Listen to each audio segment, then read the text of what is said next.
Now, most of us, when we turn on the tap, flush the toilet, use the shower every single day, we don't think twice about the water and where it comes from. We pay the bill and that's it, job done. But in the countryside, in some areas, that's not always the case.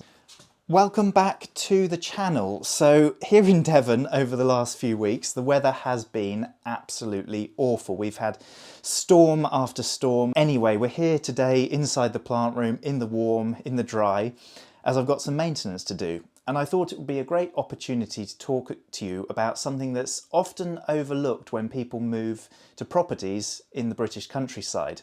If you are in a property or moving to a property that is at a high elevation, so up a hill, or generally quite remote, you may not have access to a mains water supply, exactly as we have here.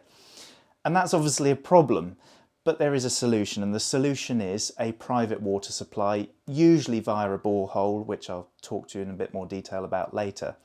And that's how we get our water. Now, in theory, that water is free. We don't pay for the water. However, there's a lot more that goes into the process of extracting that water and using it, making sure it's safe, all that kind of thing.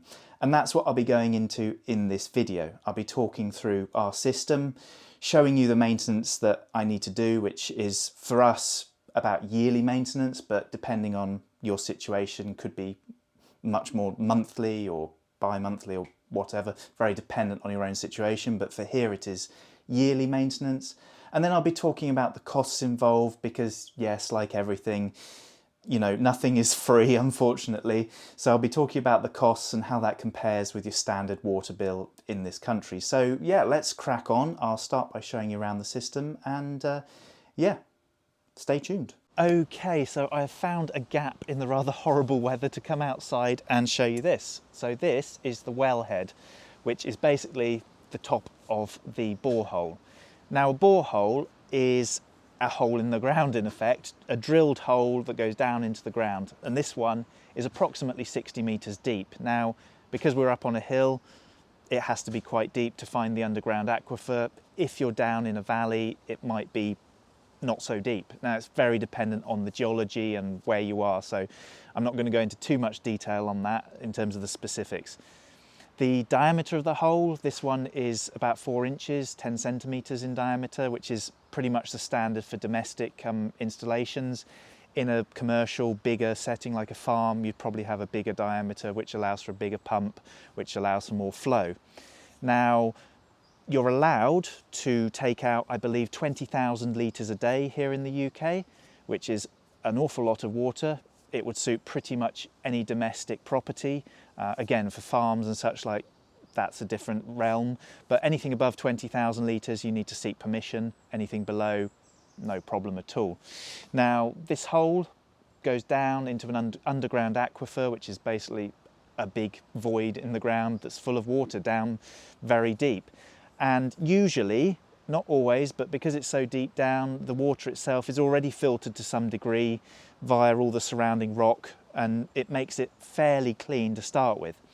However, that's not always the case. I'll just put that disclaimer in, and it's very important that the top of your wellhead is sealed from any groundwater, because you do not want potentially polluted groundwater running down into your borehole and contaminating the underground water supply. That is very bad. And also there are regulations in place, so if you have oil tanks or things like that, they need to be a certain distance away, because you certainly don't want anything like that going down there. Now, our borehole has a, I think, 2.2 kilowatt three-phase pump, which provides about 100 litres a minute.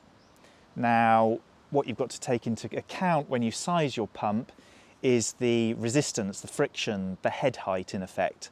So even though this produces 100 litres per minute, the actual pump, when we get inside, it's a lot less than that, because you've got to overcome the 60-metre height, you've got to overcome the pipes, you've got to overcome bends, all of that. So there's a lot of calculations you can do to perfectly size your pump. Again, I'm not going to go into that detail because it's very much dependent on your situation. But for us, that's the pump we have.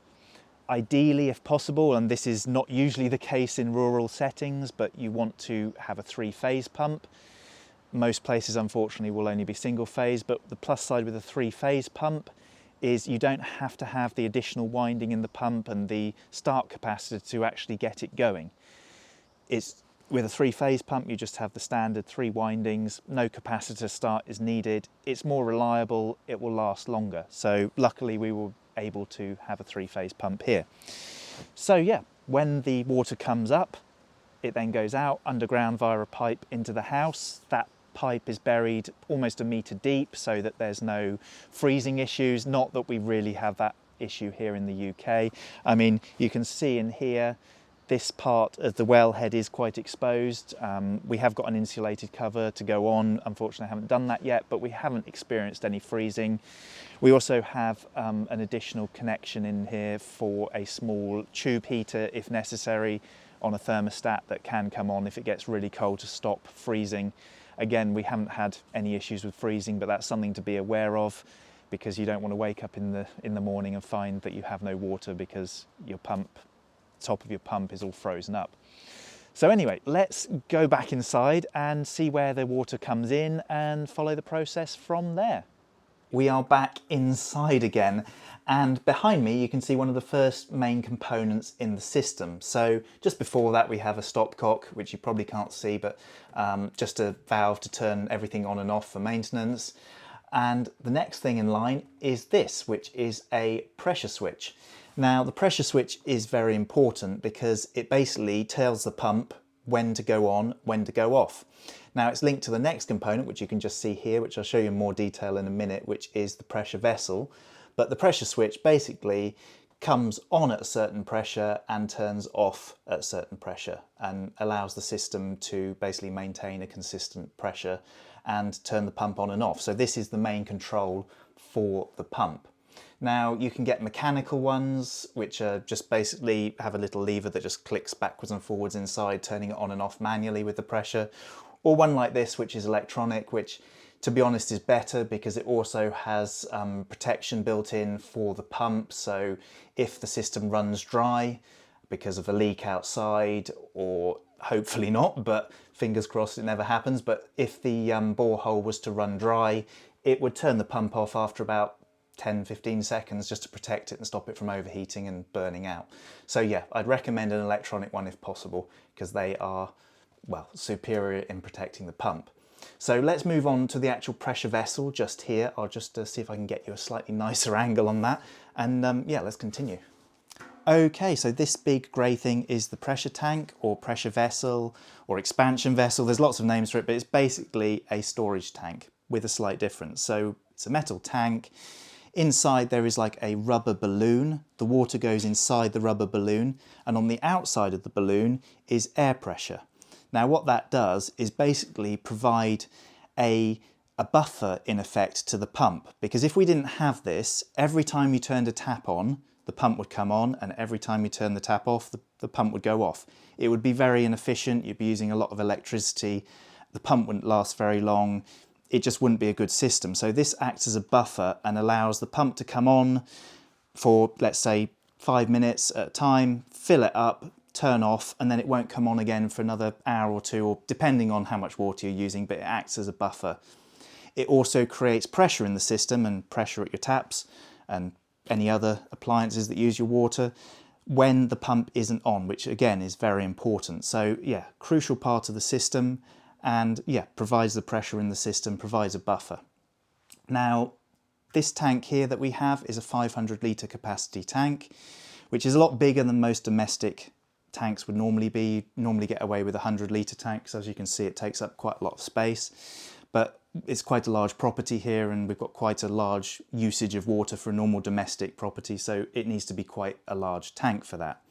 Now, the air pressure in this tank is pre-charged at 4 bar, and the pressure switch is set just above that. I think it's set at 4.2 bar, which is important. You have to have your pressure switch just above it, otherwise the system won't function properly.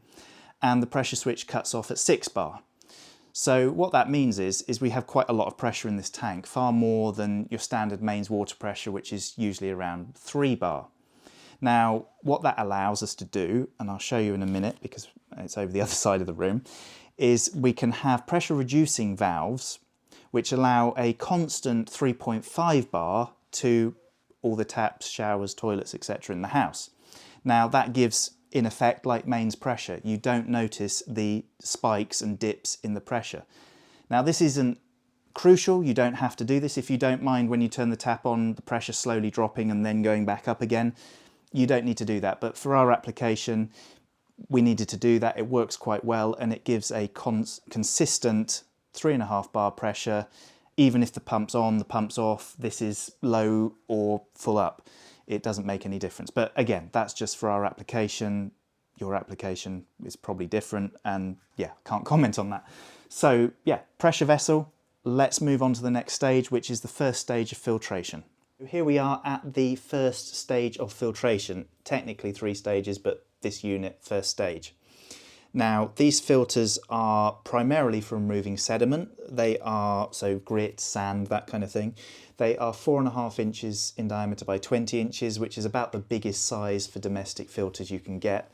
I mean, if you go much bigger, you're then into commercial systems, which are very expensive.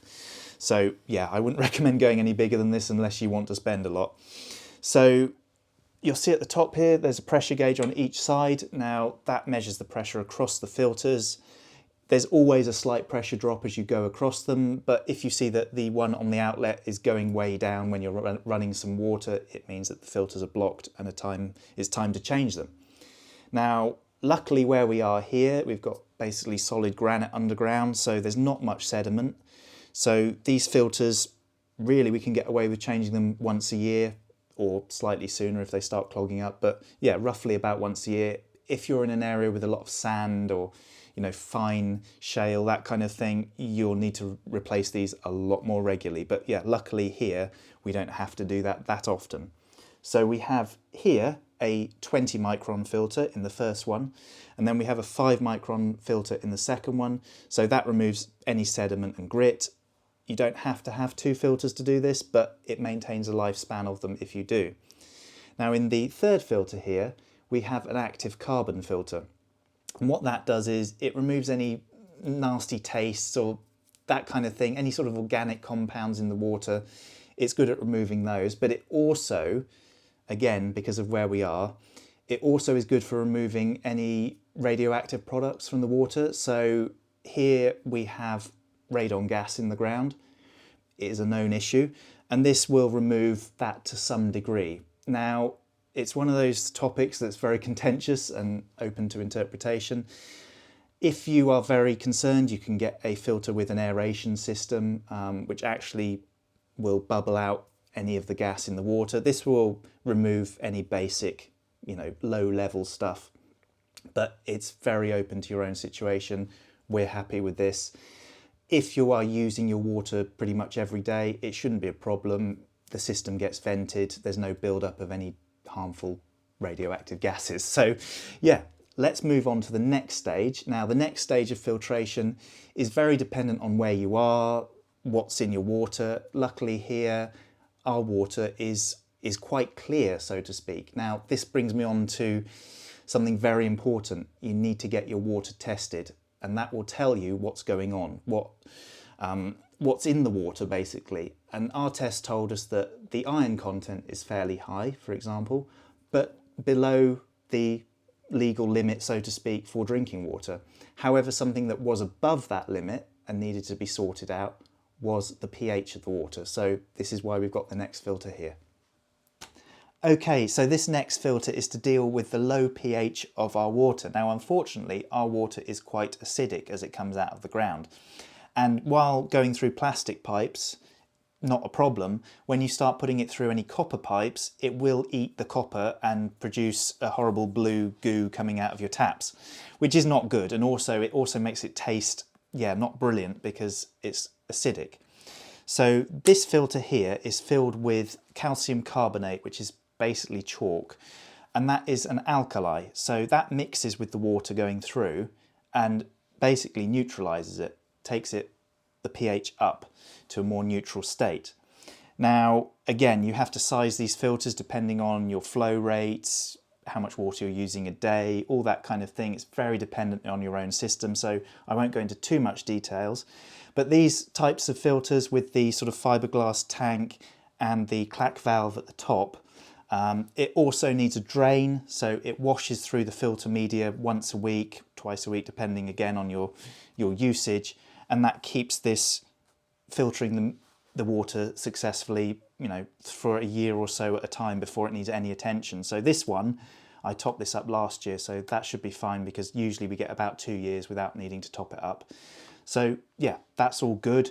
Again, if you've got other products in your water, I don't know, even some places have arsenic, for example, you can get filters to deal with it. So it's very important to get your water tested, and that will tell you what kind of filters like this you need.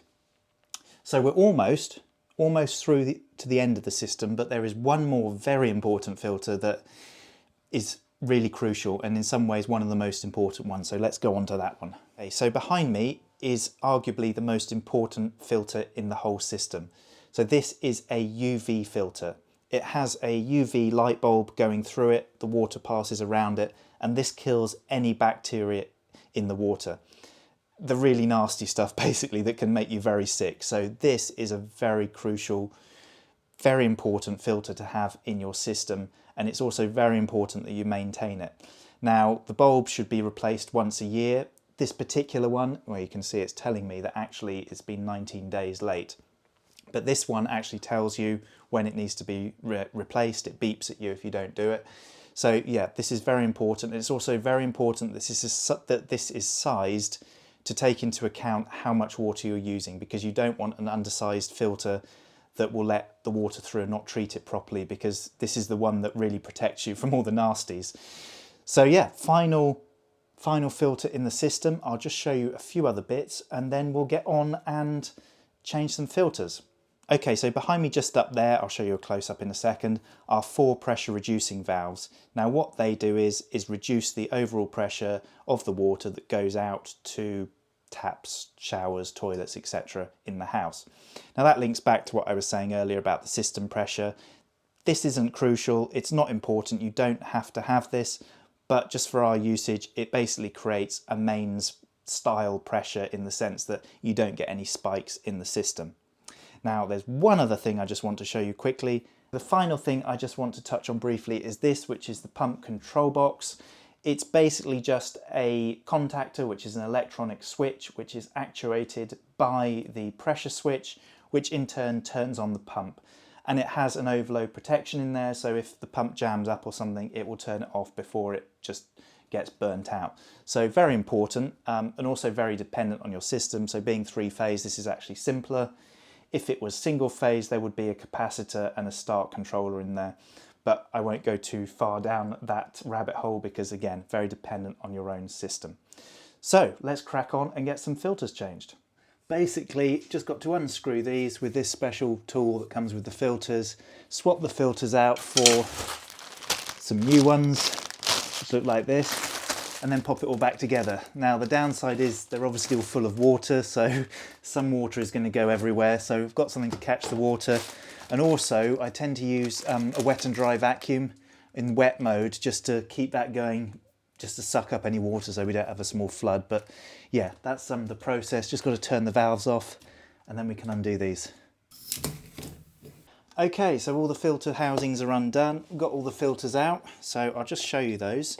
So this is the 20 micron filter, the primary filter, and this takes most of the rubbish. And as you can see, there's the sort of stuff that we're filtering out. It's like a silt. But to be honest, you can see at the bottom it's collected a bit, but for a whole year, that's not bad. I mean, this is due to be changed, so. Then we've got the 5 micron one, which you can see is a bit lighter. It's not so bad, as it shouldn't be, because most of the stuff is pre-filtered out by the first one. And then we've got the carbon filter, which unfortunately we can't really see inside, but you can vaguely see there it's pretty clean inside. You'll see that everything's got a slight brown tinge to it. That's the iron content in the water. Again, it's not above a dangerous level or anything, but it's there.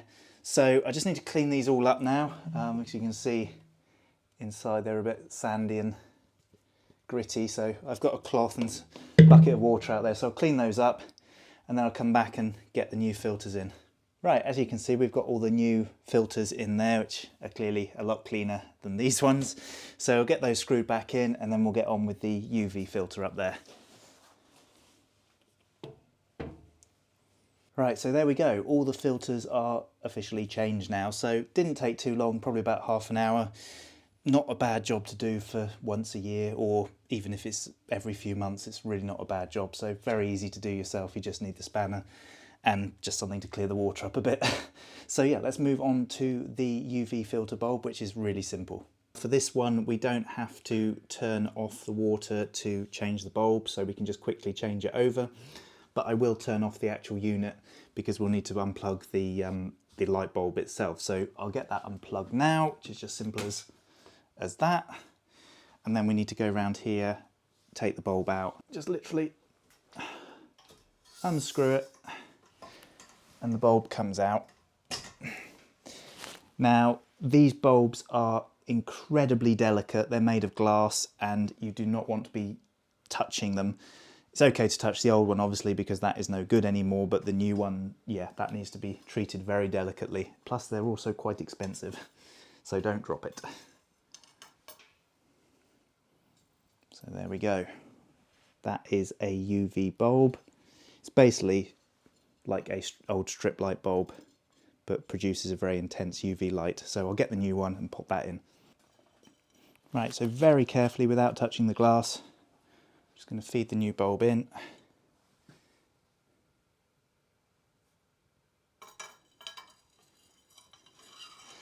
Pop the end connector on. And simple as that. And that's the UV filter done. Okay, that's all the maintenance done. And now to the bit that everyone's been waiting for, the costs, the money. Now, unfortunately, I'm just going to put this disclaimer here. This is such a subjective area. It's so dependent on how much water you need, what filtration you need for your water, the size of the system, if you need a borehole drilled, how deep, where you are in the country, the geology, all of these things come into it. So what I can say is based on my own experience. When we moved here, we were lucky that the borehole was already here. Unfortunately, everything else from the pump, filters, pipework was in a terrible state and had to be replaced, but the borehole itself was in good condition, giving a good yield. If you need a new borehole drilled, you can spend £10,000 upwards quite easily. So if you are moving to a property with an off-grid water system such as this, do your research, get it checked out by someone who knows what they're talking about, because you could be in for a very big bill otherwise. So moving on from that, what I can go into in more detail is the running costs of a system like this. Now, our system is slightly bigger than your standard domestic system, so the costs are slightly higher, but it will give you an idea. So one of the most expensive things is the bulb for the UV filter. That's about £115 a year. All the filters, in terms of the two sediment filters and the carbon filter, they come to around £100, £215, and probably another £15 a year for the calcium carbonate for the pH filters, so £230. Now, the electricity is quite interesting because that's split between the pump and the UV filter.